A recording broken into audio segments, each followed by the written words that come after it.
Alright, this is Chapter 6, online quiz. Collection of particles has a total kinetic energy of 0. What can we say about the momentum of the system? Alright, well, if the kinetic energy is 0, that means that the velocity of all the particles is 0. That means that none of the particles are moving.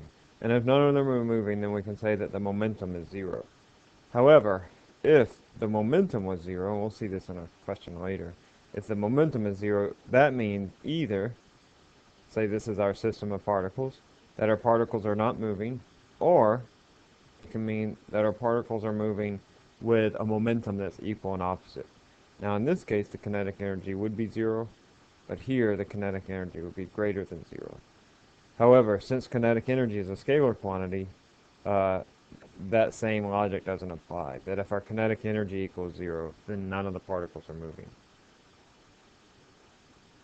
Half-kilogram football is thrown east with a speed of 10 meters per second.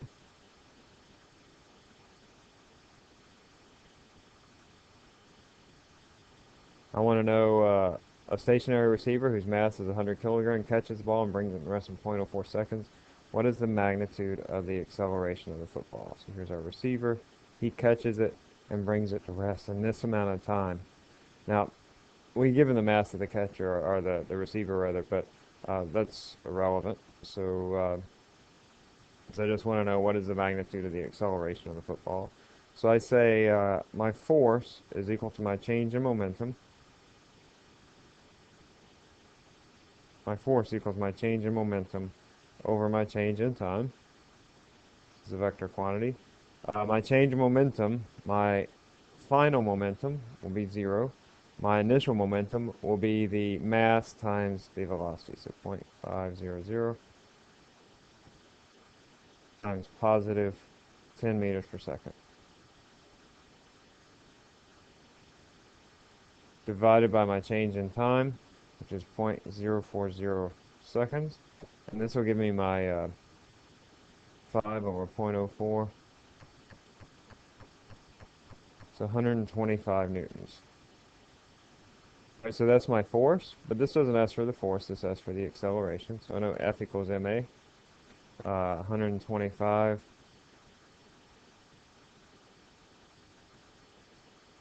so 125 over a half, A is equal to 250. D is the right answer. Peter LaFleur throws a ball with 10 meters per second velocity. The ball has a mass of a half kilogram. It strikes White Goodman, whose mass is 100 kilograms. What is the final velocity of White Goodman? Alright, so my initial momentum has to equal my final momentum. My initial momentum is just the momentum of the ball. So it's mass of the ball times velocity of the ball. And afterwards, assume the ball comes to rest, and White Goodman constitutes the final momentum because he's the only moving particle. So it's mass of White Goodman times velocity of White Goodman. Now we're looking for the velocity of White Goodman. So we solve for that.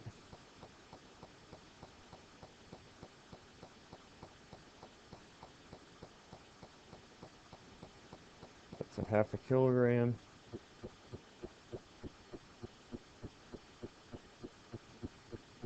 Divided by 100.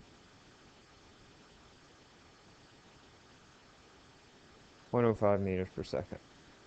Right, notice that's a lot smaller than what you actually see in the clip that we watched, with more reasonable velocities. Open cart rolls along a frictionless track while it's raining. As it rolls, what happens to the speed of the cart as the rain collects in it? Well, I know that the momentum of this cart must remain constant, that Pi has to equal Pf. Now, in order to do that, I know that my momentum is mass times velocity. Here, my mass is going up. That means that the velocity of the cart has to be decreasing. It has to be slowing down. So C is the right answer.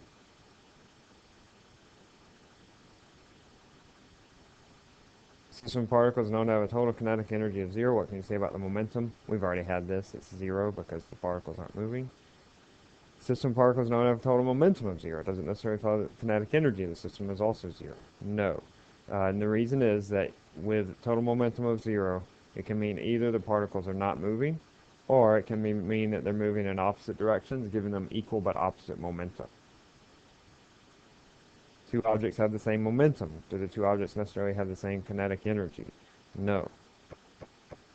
Momentum equals mass times velocity, and kinetic energy equals 1/2 mv squared.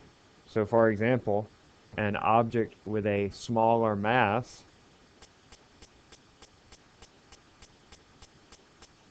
but the same momentum as another object of a larger mass, this smaller mass object will have a larger velocity. And if it has a larger velocity, it'll have more kinetic energy. All right, we'll see that in just a bit with a gun. We'll see that a gun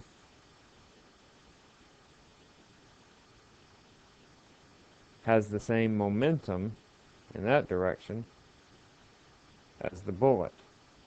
All right, these are part of the same system, and when they shoot out, they both have equal but opposite momenta. All right, one in the direction of the other. However, because the mass of the bullet is smaller, it has a much larger velocity. Right, because they have equal momenta, small mass, big velocity. And because its velocity is bigger, it has a lot more kinetic energy, because this kinetic energy goes by the square of the velocity.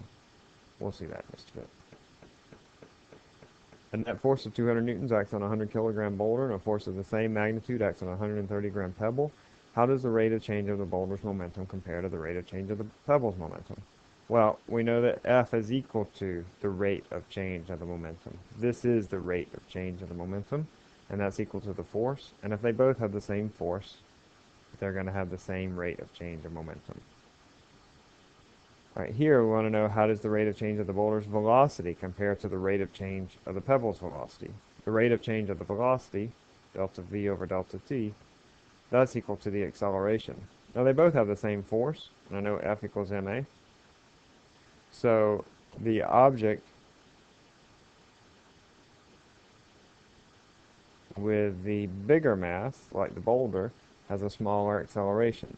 So the boulder's velocity, or excuse me, the rate of change of the boulder's velocity, or the boulder's acceleration, is a lot less than the pebble's acceleration. You have a boulder, you have a pebble. They both have the same force.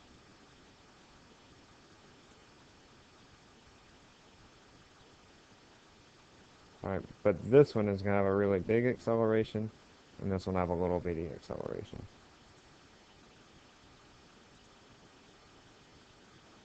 Alright, a small car and a large truck collide head-on and stick together. Which one has the larger momentum change?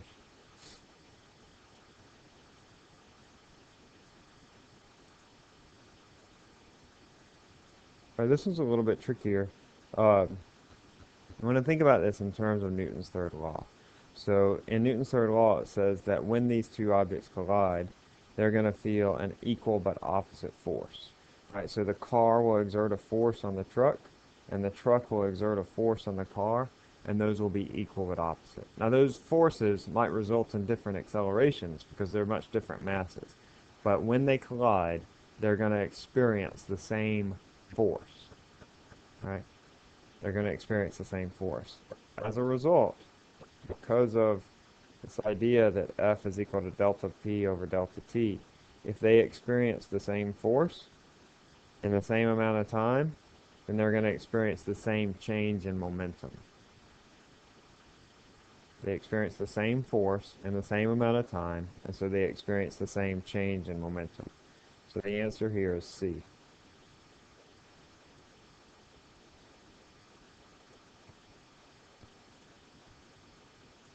Alright, two boxes, one heavier than the other, initially rest on a horizontal frictionless surface.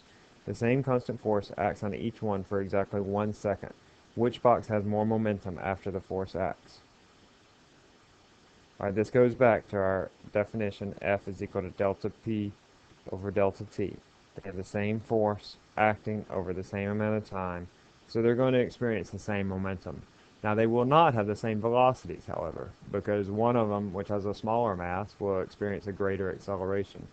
However, they will have the same change in momentum. The previous question, which box has the larger velocity after the force acts? Well, that of course is going to be the lighter one, right? Because I know they experience the same force, F equals ma. The one with the smaller mass has the bigger acceleration. Person stands under an umbrella during a rainstorm. Later, the rain turns to hail. The number of drops hitting the umbrella per time and their speed remains the same, which case requires more force to hold the umbrella. All right, well, the difference here is that when you have raindrops, they come down onto the umbrella and then they fall off. All right, so they have a certain change in momentum. And however, the hail comes down onto the umbrella and then it bounces off and comes back up. All right, so that change in momentum is going to be bigger. We can see that because if we write our change in momentum here, delta P equals mvf minus mvi. All right. For the hail, mvi is in the negative direction, and mvf is in the positive direction. So I'm going to have a positive number minus a negative number here, so I'll have a bigger number. Now, for the raindrops, my mvi is in the negative direction, and my mvf is also in the negative direction, or at least slightly diverted from the negative direction. And so this sum is going to be smaller because I'll be taking a difference actually instead of a sum. So when I bounce off of something, then it's going to impart a greater change in momentum, which will result in a greater force. So the answer here is A when it's hailing. Bowling ball and a ping pong ball are rolling towards you with the same momentum. If you exert the same force, stop each one, which takes a longer time to bring to rest. Again, F equals delta P over delta T. They have the same momentum. I exert my force, or excuse me, I exert the same force, so I'm going to have the same time. Now, they're rolling with the same momentum. That means that the ping pong ball is going to be rolling at a much faster rate. Because remember, momentum is the product of mass and velocity. So if it has a small mass, it means it has a big velocity. Right. So it's going to be going a lot faster than the bowling ball. That's why it's required to have a greater force to slow it down. Let's see. So the answer here is the longer time is the same time for both. Box slides at an initial velocity of 10 meters per second on a frictionless surface and collides inelastically with an identical box. The boxes stick together after the collision. What is the final velocity? All right, well, inelastically just means that momentum is conserved. All right, and in fact, this is actually a perfectly inelastic. And it just means that they stick together. All right, and two objects have the same velocity. So here, this is a simple conservation momentum. Say Pi equals Pf. My initial momentum is the mass of the box times Vi, and Vi is 10 meters per second. And the final momentum is twice the mass of the box, because they've now stuck together, times Vf. And I solve for Vf, and I find that Vf equals 10 over 2. It's 5 meters per second.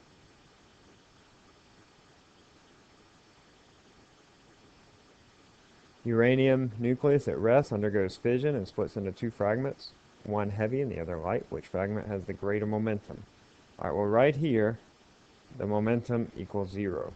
That's my initial momentum. Here, my momentum final also equals 0. In order for it to equal 0, the momentum of particle 1 has to equal the negative of the momentum of particle 2. That means they're equal and opposite. So we'll say they both have the same momentum. That is, they have the same magnitude of momentum, just in opposite directions. All right, which fragment has the greatest speed? Well, they have the same momentum. Momentum equals mass times velocity. The object with the smaller mass has the greater speed, so that is the light particle. All right, here I have another conservation momentum. I say my initial momentum equals my final momentum. Initially, they're at rest, so my initial momentum is 0, and then they're at they're moving. So Amy, who is 150 pounds, I'm going to treat this as a mass. It doesn't really matter because my acceleration due to gravity is going to cancel out. So I'll just treat that as a mass, 150 pounds, times my velocity, which is -6. I'll show you how the units work out here in just a second. Plus 50 pounds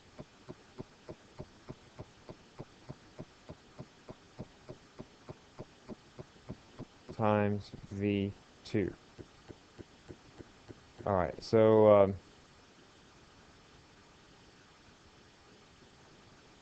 I solve this. I have 150 pounds times +6 meters per second equals 50 pounds times V2.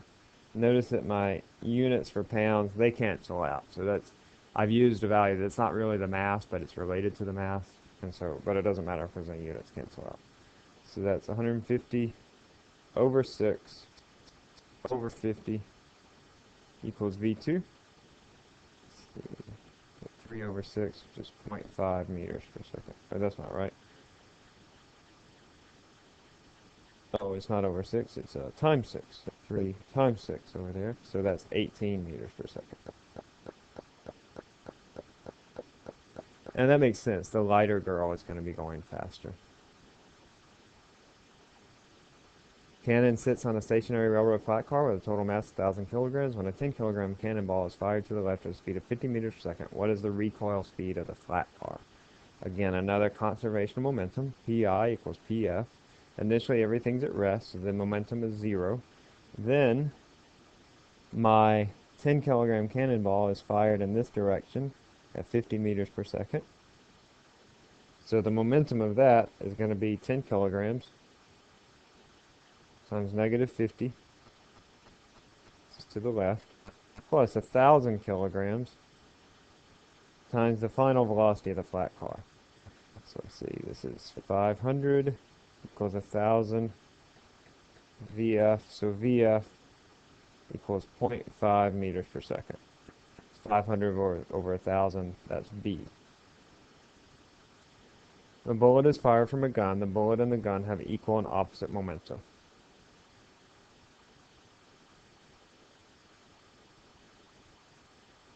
Alright, so if initially I have a momentum equal to 0, when I fire the gun, I also have a momentum equal to 0.